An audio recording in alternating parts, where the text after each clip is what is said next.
Hello, everybody. Welcome to my year-end list of 2023 of my top 10 favorite rock and metal albums that came out. Um, I made my Instagram post detailing this whole list on Spotify Wrapped Day, but I figured I'll make the YouTube version right now. That way I can explain why I put the albums on this list and kind of just give a little bit more of a reasoning as to why I listen to certain albums and things of that nature. In 2022, last year, I made a list where it was 10 albums and then 5 honorable mentions. But I will be honest, I thought of some honorable mentions, but I don't feel like I listened to those albums or enjoyed them enough to put them on an official list, as it was already hard for me to make the 10 albums in the first place. So I'm going to get rid of that just to trim some of the fat, make this video a little shorter, and overall just be a little bit more concise. I'm also going to not talk about any EPs, but I will list a couple that I really liked this year. Right now, Spirit Box's The Fear of Fear I really liked, and I liked Ghost's Phantomime EP, which is all cover songs, but I felt like it deserved a mention. So, with that said, let's get into my 10 favorite albums that came out this year.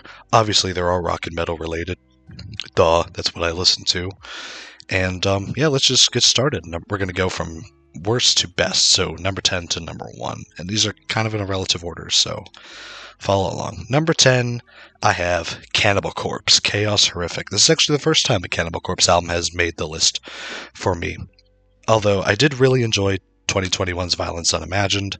This, I would say, is about on par. I mean, it's the second album with Eric Rutan officially as the guitarist, replacing Pat O'Brien. And, I mean, this album just absolutely rips. I loved the singles Bloodblind and Summoned for Sacrifice. Those are probably my two favorite songs in the album, but I also really liked the opening track, Overlords of Violence. Alex Webster's bass work on that track is outstanding, but I mean, his bass work on every song is like that because he's, in my opinion, one of the most underrated metal bass players of all time. Other than that, the album is, pretty standard Cannibal Corpse, although there are some interesting twists and turns here and there, like the more doomy Drain You Empty, and same with the Bloodblind being a little bit more slow and a little bit more mid-tempo, not as, 200 BPM blast beats like Cannibal Corpse have, perfected over the past, 30 years of their career. But it's a welcome addition to their catalog. It's album number 16, I want to say, and it's a pretty damn good one, I must say. So we're going to move this up into the corner here so you can all see what albums I choose throughout the list in case you forget or whatever. I'm just going to have them up to fill the screen so you're not just staring at a black screen the whole time. Now, number 9 is Descent by Orbit Culture. I started listening to Orbit Culture this year despite knowing about them for a couple of years, but I was really impressed with their catalog, and so I was really not necessarily blown away, but more just nice, we got more Orbit Culture. In case you don't know, Orbit Culture is a more modern Swedish metal band. They're there's bits of melodic death metal, there's bits of metalcore, there's bits of thrash metal, groove metal. They're basically if Metallica were on steroids, is basically the best way I can describe their sound, with maybe a little dash of Gojira in there or some Behemoth in there maybe. Some tracks to highlight here are the two singles, obviously, from this album, Vultures of North and From the Inside. Those two songs are great, but some of my favorite album tracks are, of course, Alienated, the title track, Descent, and Black Mountain. So, yeah, Orbit Culture, Descent. They also released a pretty killer EP a couple weeks ago called The Forgotten that I recommend you check out, especially the song While We Serve. Man, that song rips. Now, coming up next, we have Truth Killer by Sevendust. Now, I feel, and I know a lot of other people will agree with me, that Sevendust are one of the more underrated nu metal bands out there, or at least one of the more underrated bands from that era. They never got the same mainstream treatment that bands like Korn, System of a Down, Slipknot, Limp Bizkit, and all them treated. But musically, I would say they were just as good, if not better. Honestly. Now, looking at the track list, it's right up the front of the album. Some of my favorite songs on the album are, of course, the lead single Fence, which also closes out the album. I've been listening to that song nonstop lately, and it's so good. That chorus is so ear infectious. I like the title track, Truth Killer. I Might Let the Devil Win. That's the first song on the album. It starts out kind of slow, but I like that. It kind of eases you into the album, and then it ramps up the intensity. Some other album tracks that I like, of course, Everything, Holy Water, Superficial Drug. Those were also singles. But I also like songs like Leave Hell Behind. It's overall just a really solid, modern-esque alternative metal album, I guess. It's not really new metal, but I guess new metal, alternative metal is probably the apt way to describe this band and album. Number 7 is The Surface by Beartooth. Now, this album marks a pretty distinct change in sound for Beartooth, as their previous album Below was pretty heavy, pretty dark, pretty intense, very depressing subject matters in the lyrics. But The Surface is a much more lighter album. It's a lot more positive with its lyrical themes. It's a little bit more poppy and catchy with its instrumentals. I mean, it's still got some heavy moments like the breakdown in Sunshine, the entirety of Doubt Me, but it's also got some more lighter and more fun notes, like The Better Me, which features country singer Hardy, which I've seen a lot of hate for that song online. I don't think it's really deserving of that. I think it's actually pretty cool. But, if you're looking for a super heavy, aggressive Beartooth album, you're not going to find it in The Surface. But if you just want a fun album full of catchy hooks and melodies, then, yeah, definitely check this out. It's my number 7 pick. It also helps that I saw Beartooth live this year with Trivium, and they absolutely tore it up on stage. So, up next, we've got another core adjacent album. We've got The Above by Code Orange.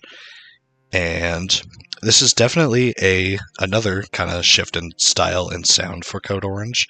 But I've noticed that they've kind of done that on all their albums. They kind of took out a lot of the hardcore elements. Some of them are there, like on The Game or Grooming My Replacement. But they've been trying a lot of new sounds and flavors on this album. Like there's the song Mirror, which is really stripped down and kind of softer. And of course there's the new metal anthem Take Shape, which features Billy Corgan of the Smashing Pumpkins, which is a pretty interesting choice for a guest, but it works. The way they made it work in the song, it just works. There's also some really crazy cuts, like a drone opting out of the Hive. My personal favorite song on the album is Splinter the Soul. That chorus is so... I'm such a sucker for catchy choruses, if you couldn't tell. And, yeah, there's 14 songs, so... Yeah, there's some that are good, some that aren't as good, but this album is still really solid to listen the whole way through. If you're a fan of their more hardcore stuff, like I Am King and Forever, you're probably not going to go crazy over this. But if you appreciate a lot of different kinds of music, or at least appreciate bands shifting their style a little bit, there's probably something you'll find to like on this. Okay, so now we've got the top 5. These are the 5 albums that pretty much dominated my year in terms of listenership. Some more than others, obviously. We'll get to that. But number 5, I'm going to start out with Stained, Confessions of the Fallen. Now, my review of this album, you'll see me sing this album's praises as it should. It's obviously their first album in 12 years, I want to say. And it's their first, obviously, since they reunited back in 2019. And it's a pretty solid alternative metal, hard rock, post-grunge album. I do think that Stained gets a little bit too much flack, mainly because of their singer Aaron Lewis being very politically outspoken, to put it lightly. But I don't personally let that affect my enjoyment of his music, so... I can kind of take this album for what it is, which is a pretty solid rock album with tons of catchy aspects of it. There's only 2 ballads on the album, Here and Now and Better Days, which I think are pretty solid. So this album is pretty heavy the whole way through. Obviously, you might know the song Lowest in Me. That is probably my favorite song on the album right now. Or at least it's one of my favorites. The title track, Confessions of the Fallen, is also good too. Yeah, just like a really solid comeback album from Stained that I don't think any of us were expecting to get this year, but it's very much welcome. Now, up next, number 4, we have Foregone, the latest from In Flames. I feel like In Flames are a band who have a very, distinct sound, because they kind of had they kind of started out as a melodic death metal band in the 90s, and then kind of as they went along, they kind of forged their more signature alternative metal sound. But this new album kind of blends those two elements together into what I think is one of their best albums of their entire career. That might be a hot take. I don't really know. All I know is that songs like the singles that they all released, State of Slow Decay, Meet Your Maker, Foregone Parts 1 and 2, and The Great Deceiver are all really fun tracks, so awesome to listen to. And of course, there are some more deeper album tracks that I like, such as A Dialogue in B Flat Minor, In the Dark. Sinister is pretty good, and The Transmission's a good way to end the album.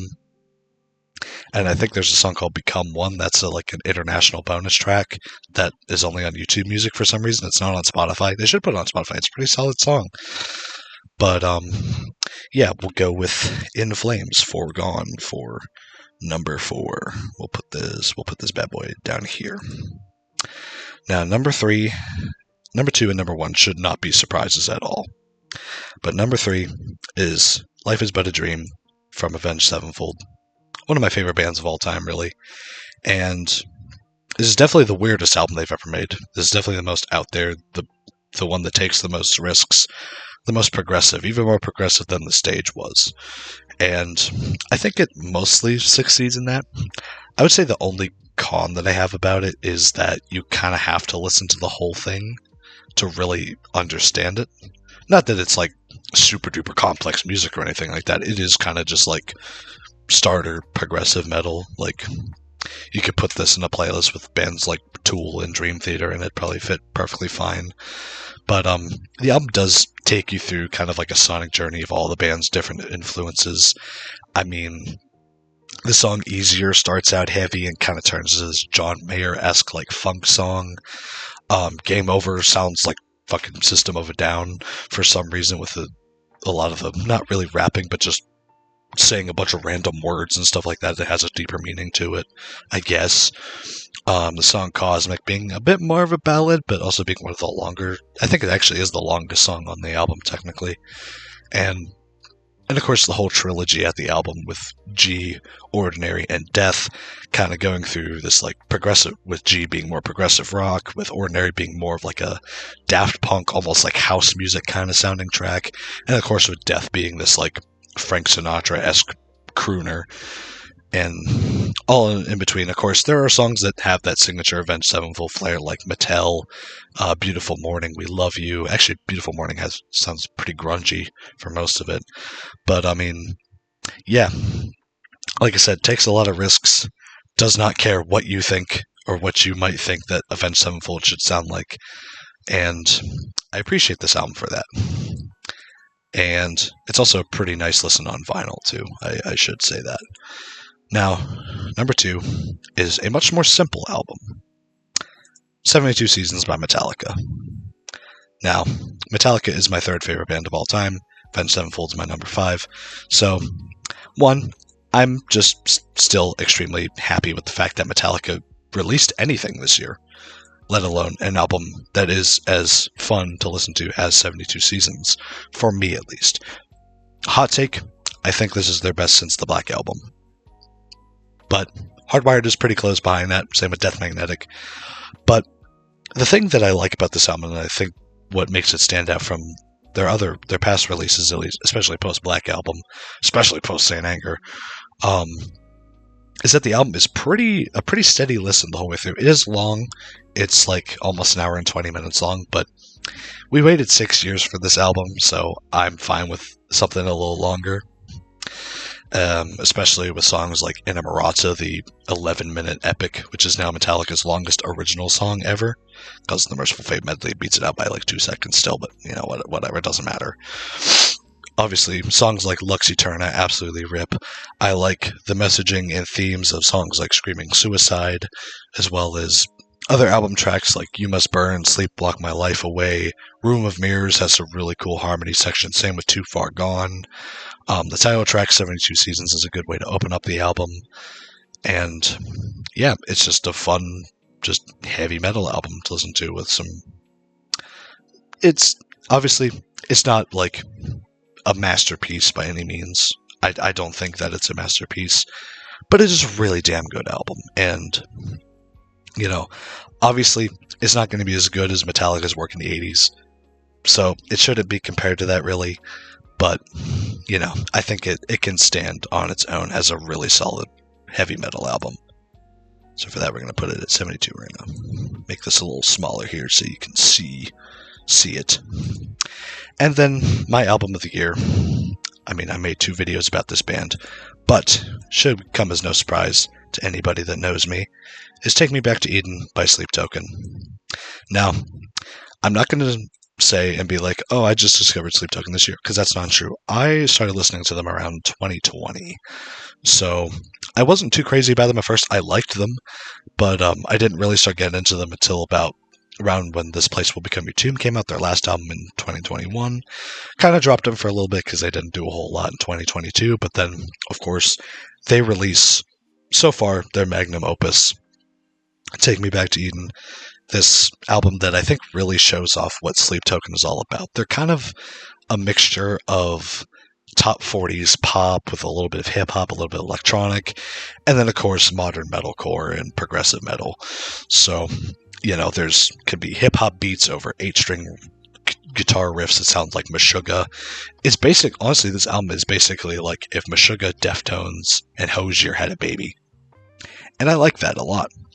You know, the lead singer, Vessel, he has a very expressive approach to singing. He doesn't just kind of stay on one melody throughout the whole song. He kind of really shows off his vocal range a lot.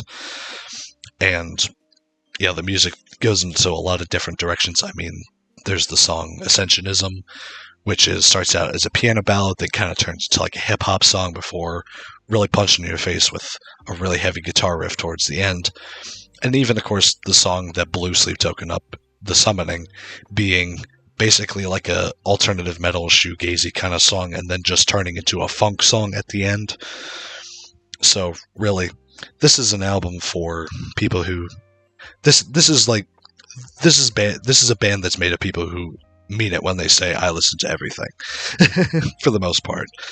And, you know, my favorite songs on the album, I'd say probably The Summoning, Vor, Ascensionism, Take Me Back to Eden, Chokehold, Granite. Really, all the songs on the album are super duper good. Even the more poppy songs like Do You Wish That You Loved Me or Aqua Regia, or the more like ballady Are You Really Okay? You know, I think this album has a pretty good variety to it, and it was the album that I listened to the most this year. It's my favorite album of the year, obviously. And with that said, I'm going to leave it off. What were some of your favorite albums this year? If you made it this far, comment something so I know you watched the whole thing. But that's really all I have to say. Thank you all for watching my videos this year. A massive thank you to all these bands for putting out all these great albums this year. And I will catch you in the next one, which will maybe be a concert tier list of all the concerts that I've been to. But that remains to be seen. So for now, see ya.